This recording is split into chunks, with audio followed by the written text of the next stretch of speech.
Hi, and welcome to Takuza's World of Tanks.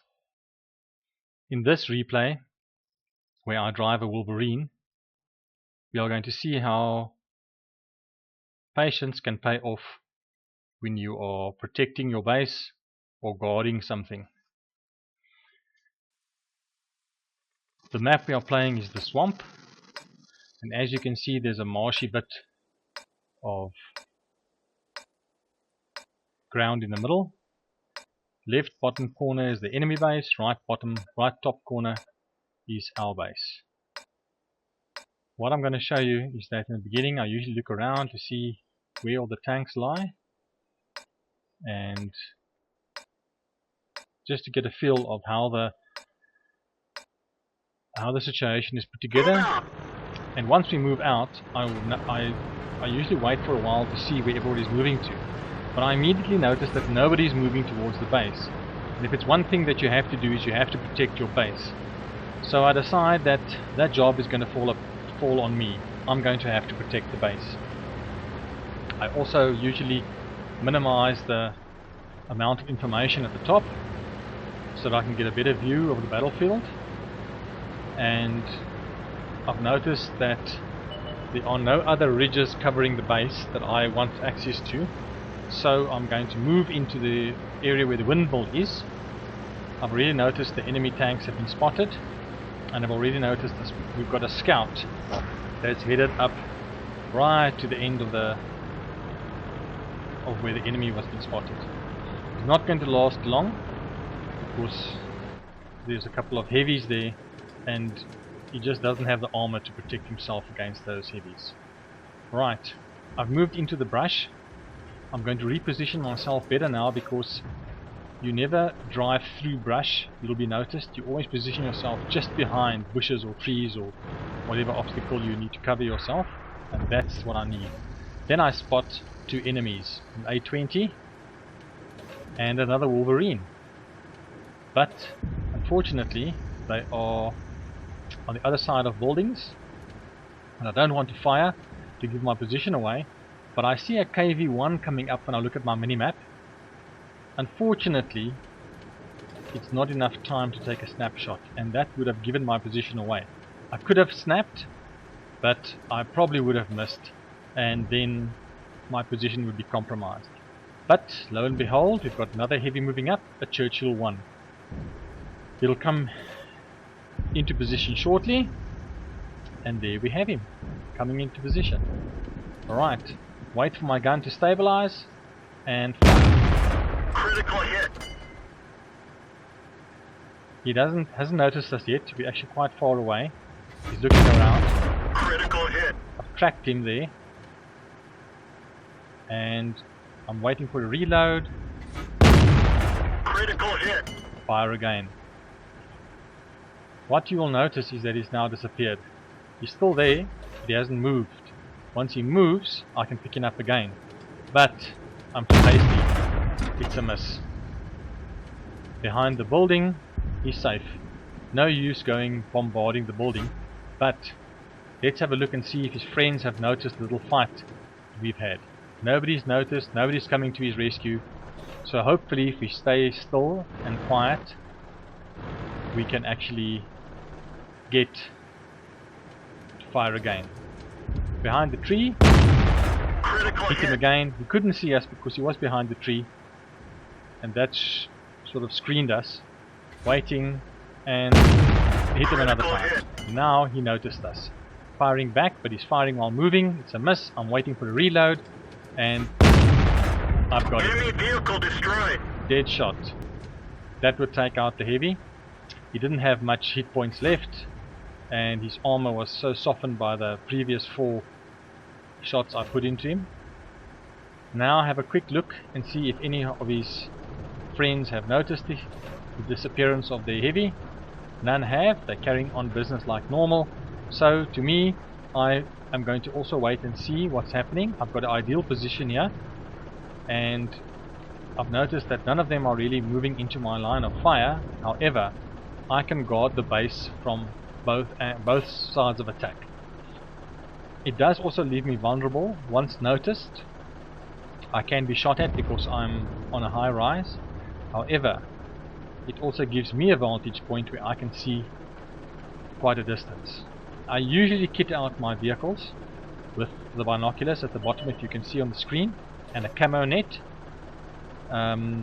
Most of the time I also put camo on the vehicles for 7 days at least, just to give you the extra advantage that when you are hiding and when you are trying to be concealed, that you are actually concealed.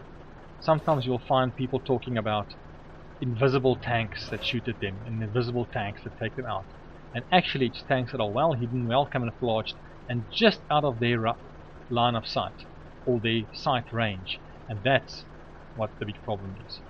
I wasn't watching very carefully, so the KV-1 that I could have started firing on moves out of range. As you'll see, I notice him too late, and when I move in, we see that's the KV-1. But I didn't take long enough to wait for my gun to stabilize.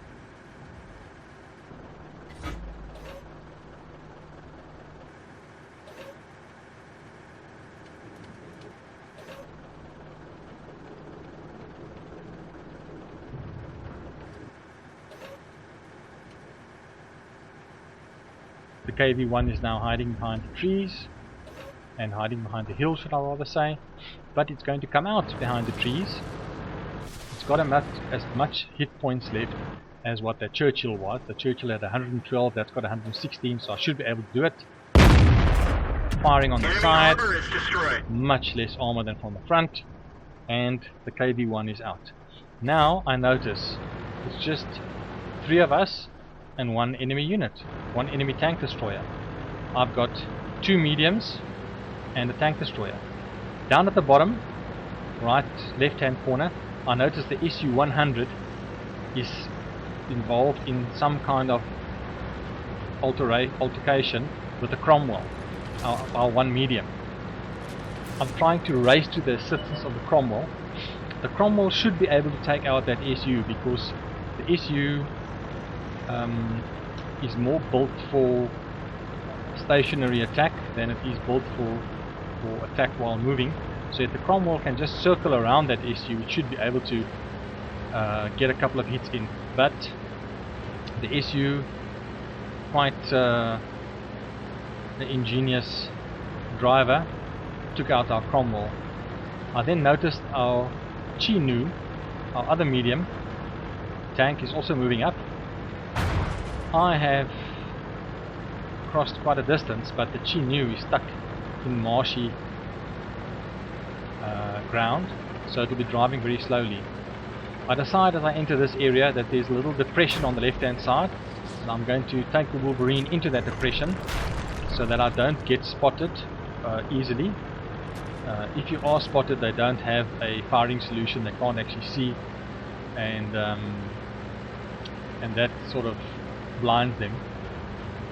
But it also provides cover for anybody hiding in there, and the SU was in this vicinity. So as I'm going around bends, I take the opportunity to sort of peer around them, peek around them. However, they do provide a challenge in the sense that if you peek around them and they are waiting for you, they'll probably get a shot in. The SU, however, can't kill me with 1 shot. It will need to hit me twice. So I have got the opportunity to fire back at the SU, and then it's all a question of who gets in their shots and who doesn't. The Chinu, I notice on the minimap in the right hand corner, is probably just getting out of the marshland now. I should give it the opportunity to actually get out of the marshland, pick up speed, and then we can try and flank the SU. Of course, the SU is guarding its base. It doesn't have the luxury of trying to capture ours, because that would leave the base vulnerable to 2 attackers, and 2 attackers will accelerate capturing. So I think it's a wise decision to just hang back, guard the base, and if we don't attack, and take the base, it'll be a draw, which is actually a loss for both sides. You end up getting the same amount of experience and credits and whatever that you would get if you lost the game. So it's not a good idea and not a good thing that something ends in a draw. You don't actually win. You don't score anything, you don't win. The Chinyu has come up. I'm trying to match it, but I realized that this little rise is actually giving me a lot of trouble. It's not going to allow me to go up there easily. I have to take another route. So I've reversed, but the Chinyu suddenly gets, I don't know, kill fever or whatever. It rushes into the circle, spots the SU-100, doesn't wait for me, and the SU was lying in wait, so I can just think that the SU got its first shot in, and it probably hit it from behind, and that took out this Chinyu. Now I notice the SU is there. I get in my first shot, I get in my second shot, wait for it, bow, Critical hit. and the SU has just bounced its shots off. It actually hasn't caused any damage. It should have actually caused quite a lot of damage on me. So, the SU has got 41 of armor or hit points left, health, also referred to as health, and I've got my whole full 360. It's just in front, and what do you know, it's moved up so quickly to flank me, I didn't even notice it. It gets in its first shot, and after that, it's a kill.